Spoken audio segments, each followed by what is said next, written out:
Gather round, Sharon. I'm about to educate y'all. Who are you? I'm the audience. Why, there are only one of you. I resemble the few who watch your videos.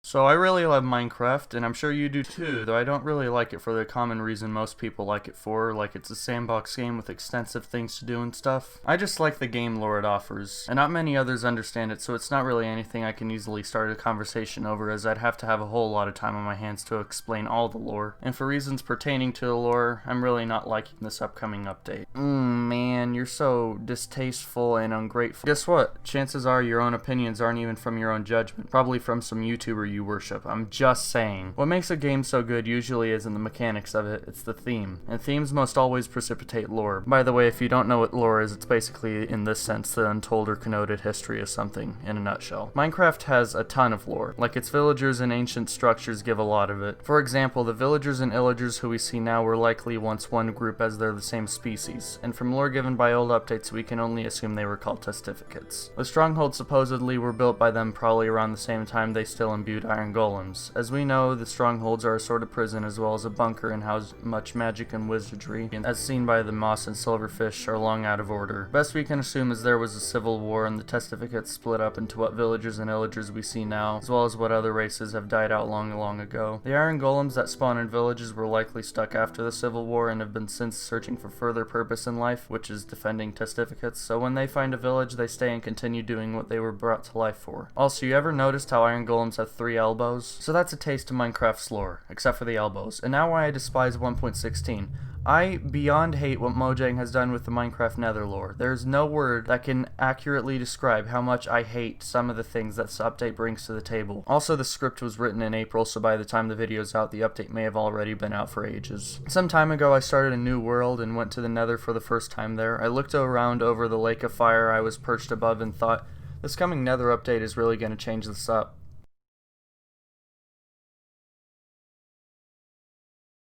Also, they should rename the lava ocean to the lake of fire, as the Nether is supposed to resemble hell, as fire and brimstone after all. The word Nether literally means lower area. Later that evening, I figured I'd put it off long enough and finally went onto the Minecraft wiki to find out about 1.16, as that's the best way I know how to get updates on the updates. And that's okay. I first noticed some new blocks which would appear in some new biomes, which I thought was cool enough for me to be on board with it. I didn't ever really like the netherite scrap thing, or actually ancient debris it's called, because I don't think the nether should have an ore type block other than nether quartz, because nether quartz is entirely cosmetic. After all, the nether isn't a place you should be trying to be. It is hell after all, and it's literally designed to screw your life. I immediately disliked it, but I'll get back to why I just abhor it later. Also, what's really stupid is you can smelt the scrap in a regular furnace despite it having been marinating in literal hellfire for Satan knows how long. That nether gold is kinda cool, I guess, but I don't like the nether or any depiction of hell represented as a haven for greedy sinners. It's a prison, an asylum even, if you think about it, because like that's where they especially twisted people go or something. People lose their mind in hell, and it's designed to be that way. Scrolling further down, I saw the new mobs being added. Now here's the meat of my hatred for 1.16. They added piglins, which if the nether wasn't already pain enough, they are by default hostile as opposed to zombie pigmans, which only become hostile if you provoke them. Now stay with me here, because here's what makes piglins so just terrible and lore wrecking. Every nether mob except these that they're adding are undead or in some resemblance to demons or the damned. This is the first mob besides those other hoglins and striders, which I also hate, that are living. Now let me get to why that's so bad. The nether represents hell, which as we all know is basically the eternal prison of the damned who sinned too much in their lives and didn't repent before they died. Adding something living to this place basically negates the whole purpose of hell. Both demons and the damned are neither alive. Demons are called fallen angels because they at first followed the devil instead of joining life like us and living out in the mortal incorruptible body or something. Therefore, they'd never lived, so they could never have died. And as just said, the damned are just the guys who lived and died in sin. So you can sorta get why adding something living is just a really dumb idea. Also, guess what? They may as well not even be native to the nether because they take fire damage. Can you believe it? The ones who lived in hell before demons aren't even immune to their own home. That's like putting a water-soluble species on an aquatic planet. I guess it was wise for them in the first place to make them pig humanoids. Not only have I many a time seen greed and filth associated with pigs, but by my understanding it relates to that one biblical story about that legion of demons that made a home in this one unfortunate man, and Jesus met him and performed an exorcism and cast the legion into a bunch of pigs, where they all fell into the sea and drowned, which everyone, even both Jesus and the demons, agreed that was mercy. except for the pigs. Everyone knew Jesus could have done so much worse for them to just suffer drowning and then living out the rest of their lifeless existences. Just a thought, he could have cast them into some part of space nobody in all of eternity would ever cross, like a random spot in the void between stars. Think about that for some time. Anyway, speaking of ruining Minecraft lore, or really culture actually, netherite armor really should not be better than diamonds. We all hate to say it, but Minecraft fandom basically hinges off those cringy videos made by channels like Exploding TNT, It's Jerry and Harry and Orpros back in like 2014, and I guess some today, but not like it was back then. In those videos, we'd have a Hunger Games match or some guy representing a Minecraft pro who has all diamond gear as it's the best in the game, and we'd often have some mansion or something composed of diamond blocks. Now that something has replaced diamonds as the best gear, it will never be the same, especially in the Hunger Games part. Not to mention, diamonds have been the best for basically forever. I can never accept any unmodded gear that is better than diamonds to be the best gear on the market. And here's the worst part, well, not really the worst, but still. Netherite is super hard to come across, so having someone make a house out of it is just plain unrealistic, even before it was seriously unrealistic, but this I can just never get behind. So some may say, well, Fire, how would you make netherite armor if you were the one making it? Honestly, I'd top off the maximum armor points at 17, as that falls better than iron, but diamonds is still better, and obviously give it better protection from fire damage. Also, to compensate, it would be much more common and would be crafted the same way all the other armor sets are. But whatever the Mojang HQ was thinking, someone was probably on drugs, just saying. And thanks to the new crafting recipe requiring a completely untarnished brand new set of diamond armor, and diamonds already hard to come across, now no one will ever wear diamond armor again. Oh yeah, and goodbye to this achievement, just for no reason. Now we get to work on this one, which requires absolutely no dedication whatsoever. You just craft it, or even barter it from one of these idiots. Yeah, nice, accurate description there, Mojang. Speaking of ruining Minecraft culture, or really lore actually, of everything I hate most of all in this entire update, Mojang decided to rename the zombie pigmans to zombified piglins. Just hearing that wretched name gives me those weird chills. All the more to think that someone pitched this idea to Mojang and majority actually thought this was wise and then put it into working. Ask anyone with half a brain and they'd as well say this is a total downgrade. In my honest opinion, this update is Minecraft's lowest point. And even back in 1.8 when they fixed that you couldn't take something from the enchanting slot several times for chance of a better enchantment. Back then I really thought Minecraft had hit rock bottom. So here's why I hate that renaming so damn much. From my intense studying of the Minecraft lore, I've come to conclude that the zombie pigmans and gas and skeletons are the damned, and blazes and magma cubes are Mojang's interpretations of demons, and these chickens somehow did something damningly bad enough to deserve this fate. Now about soul sand, unlikely the souls of the damned are actually in the sand, though that would be super spooky. Your pride and high-headedness has led you to be literally the ground people are literally currently stepping on, which nothing's lower than that. Except hell. And you're in it. No wonder they're trying hard to drag you down with them, if not climb themselves up for a moment of not being smashed between all the other sand. Surely not every face in the sand is one soul, as there's just too much sand and not enough souls, if you know what I mean. Though God did say to Abraham that his abundance of descendants would be like a seashore's abundance of sand or something like that. I have heard something about spirits or souls that they can be in one place while also every place at once, kind of like the water in a pool, so maybe they're just bound to an area of ground. Any souls that are in the soul sand are probably the most guilty at Judgment Day of all those finding their way to hell. Also, the upcoming soul soil is the same but different consistency. The zombie pigmans are likely the second most guilty of all the damned, having to endure eternity as a rotting mass of a barbaric like pigman, for lack of a better way to say it. And humanoid pigs are honestly straight up hideous. Imagine the head and body of a pig in proportion with the human body. And pigs are basically the epitome of loathsomeness. They're fat, gluttonous, make horrible squealing sounds. Now this is really just my opinion from my pig-hating perspective. Among other things, and just at glance, you really don't want to be near them. Having to live out as one really is a living hell. Gas are probably a step down from the guilt of zombie pigmans, having really to suffer eternal depression and tears.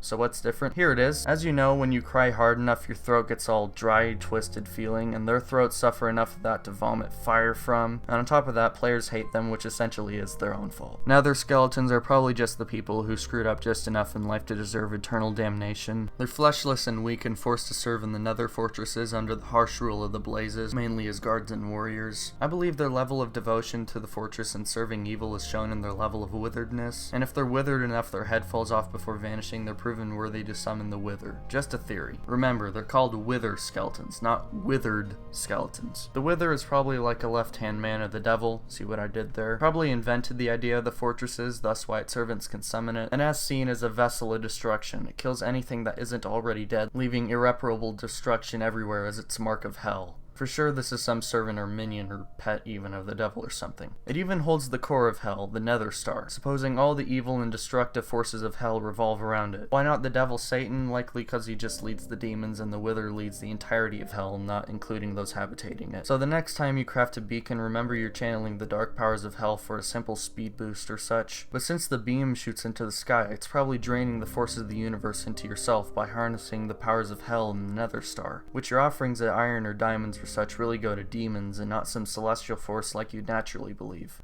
So, you really are straight evil, you know that? Wait, isn't like Cerberus said to be the sort of pet of the devil? Wait, Cerberus has 3 heads. The Wither has 3 heads. Holy sh! That really is how hard that lore hit me when I first realized it. So now that we know the Wither is probably correlated to Cerberus, or Iron Golem's elbows. Now why the name change is such a flop besides just sounding terrible. Instead of the zombie pigmans being the damned and trapped soul any hope of relief even a player would see and turn in disgust, now they're a pointless, brainless version of something worse. Not only that, the zombie pigmans were great because it haunted you to see a grotesque and horriblized version of something you're familiar with to be peaceful in your own home world. Except now both the living and deadened versions of the same species live in the same place. And these look nothing alike. Even if they did, the focus would not be on the ones looking grotesque and horrible. So now it's completely taken away from the experience. And no, the damned could not possibly be the new Piglins because they still commit sin. They plunder and pillage and murder and hog their gold and worship the gold and other crap. Basically, they'd have learned nothing on Judgment Day. And here's what else I hate. Endermen can no longer carry netherrack, which negates their whole reason to be there. Endermen pick up blocks solely to bring back to the end to build up the island. The prolonged exposure to void and endness, I guess, erodes it into the endstone and obsidian we all see there. Marsh Davies even theorizes the endstone accrues from sort of invisible end spores or something, potentially making it what it is, so that's something. Under the tyrannical fist of the Ender Dragon, the native Endermen are sent anywhere accessible in the universe to collect terrain to bring back to the end, which includes hell, as that falls in the anywhere category. Speaking of ruining the Enderman lore, warp forests in the Nether are void of any mob spawning except Striders and Endermen, which by the way spawn a bunch more commonly there. This is total horse crap because they don't have any affiliation with the Nether other than traveling there to pick up blocks, which also by the way they now cannot despawn if they are holding blocks. Good luck building up the island when you can't bring back anything with you. So once and for all, this update ruins Minecraft lore among other things in about every spectrum. Even the overworld is affected because with this update shipwrecks and ocean ruins are much rarer. Like now there was less testificate civilizations than before. Looks like Mojang completely screwed over the lore on this update, figured the amount of its fanbase that's smart enough to care about the lore is too small to matter to them. I guess Mojang's not entirely to blame for its crappy updates. After all, I think Microsoft has basically bought the rights to Minecraft just cause greed, so this is really all their fault. And that happened also about the time of 1.8. You know, when they removed replacing items in the enchanting slot for a chance of better enchantments. So in that case, screw you, Microsoft, for ruining 9.5 years of perfectly functioning lore. You really do take the cake for making my biggest disappointment. In fact, I'm ashamed to be using Microsoft Paint to draw my scenes just because of you. Well, at least the update's not a total loss. Those soul sand valleys are pretty cool with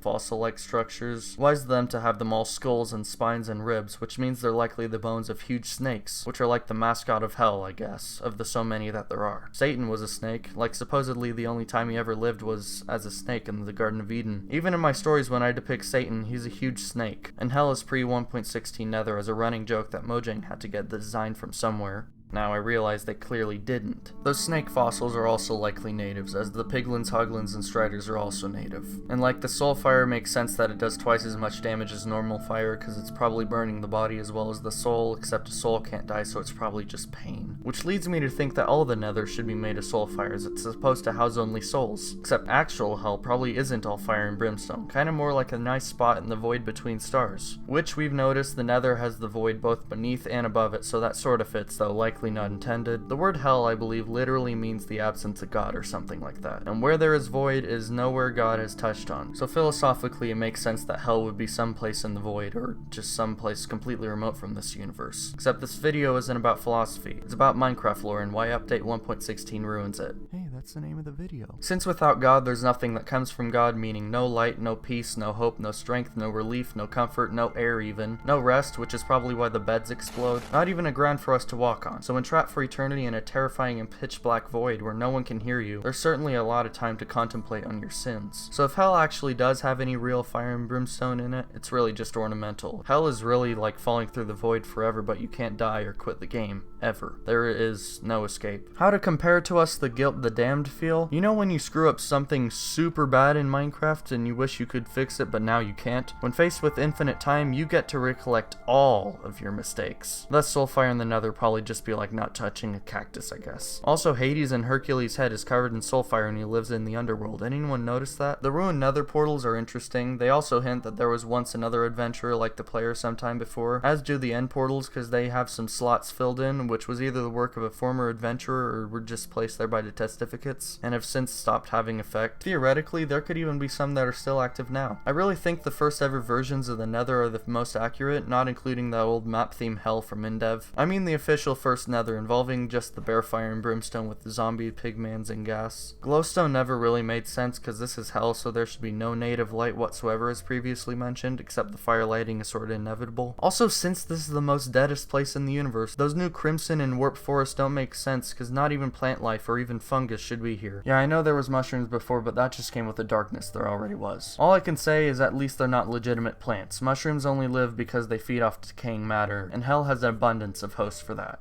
But not this many. Truth be told, Netherrack was originally going to be called Bloodstone, so by my understanding, Netherrack is a compound of brimstone and human flesh. But then again, the fungus feeding on the dead sinners still contradicts the living mobs they just added. Look, I don't care who you are, if anything's certain, Microsoft only cares about Minecraft for the money they make from it. So after all, if there's anything to take away from this video, the resemblance between the Nether and actual hell is nil. But seriously, if the actual Nether and actual Minecraft somewhere out there in the universe, as it is infinite so the chances of it existing are basically infinite. If actual Minecraft has Piglins, Hoglins, and Striders or any living mobs in the Nether, then it isn't hell anymore. Or maybe it's just exclusive Minecraft hell where all the dead illagers and antichrists go. Or would they be anti-notches? Well, actually, if Minecraft does exist in the universe somewhere, the notch didn't really invent it first. Either way, the Nether would still not ever measure up to how hell really is. Anyway, that's my video of me complaining about the inevitable. I think I covered about everything. Please keep it civilized in the comment section if anyone has watched this far. Also, sorry the video was so long, there was just so much to cover. I told you I'd need a whole lot of time on my hands to explain it all. The piglins living in hell brings me to think, where do the sinful piglins go when they die? Or really all of them, because they're all sinful. Will they just respawn like normally, or will they all be sentenced to a higher hell like the void? Or since they know no better because they live in the most godless place ever, will they visit heaven with God who tells them off and then sends them back to see how they do, and if they're still bad then they're cast in the void because then they did know better? Or maybe they are just demons in the first place because they burn in fire and suffer the same hell the damned do. That's why they're still sinful like the demons. And the babies never grow up, further verifying their demon imps. Okay, disregard literally everything I said about them in this old video, I figured it out. Thus, the Hoglins, zombie, piglins, and warp forest endermen are the real enemies of Minecraft lore. Get 'em, boys. What? Ah, hell nah. Never mind me just making a deal with the devil here.